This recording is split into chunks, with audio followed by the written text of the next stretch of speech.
নমস্কার। আজকে যে বিষয়টা নিয়ে কথা বলবো, সেটা খুব ফ্রিকোয়েন্টলি আমাদের কাছে কোয়েশ্চেনে আসে, যেটা স্পন্ডেলাইটিস অ্যান্ড স্পন্ডেলোসিস। এই দুটো খুব ছোট্ট টার্ম ডিফারেন্সের জন্য ডিজিজটা কিন্তু কমপ্লিটলি আলাদা। তো আপনাদেরকে বুঝতে হবে যে এই দুটো জিনিস আলাদা কিভাবে, এর ক্যারেক্টারিস্টিক্সগুলো কী। আমাদেরকে খুব কমনলি আমরা যে জিনিসটা প্র্যাকটিসে পাই, দ্যাট ইজ স্পন্ডেলোসিস। বাট রাদার পেশেন্টরা আমাদেরকে খুব কমনলি এসে বলেন যে ডাক্তারবাবু আমার স্পন্ডিলাইটিস হয়েছে। তো আজকে আমি ছোট্ট 4টে পয়েন্ট শেয়ার করবো আপনাদের সাথে, যাতে বুঝতে সুবিধা হয় আপনাদের যে what is spondylosis and what is spondylitis.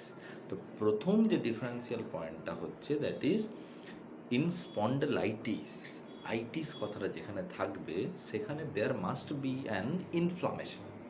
তাহলে প্রথম যে পয়েন্টটা আপনাদেরকে বুঝতে হবে সেটা হচ্ছে স্পন্ডিলাইটিসে থাকবে ইনফ্লামেশন বা প্রদাহ বা ইনফ্লামেটরি চেঞ্জেস হবে। এটা জেনেটিক হতে পারে, অটো ইমিউন হতে পারে, এনিথিং হতে পারে।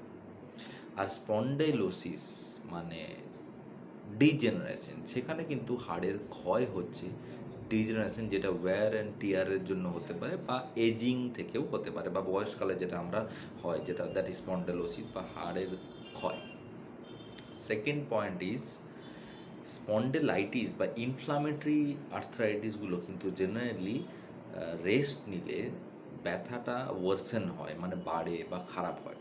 রাদার মুভ করলে এটা কিন্তু পেনটা কম থাকে, বা মুভিংয়ে এদের কিন্তু সিমটমগুলো রিলিফ থাকে, রাদার রেস্টে বেড়ে যায়।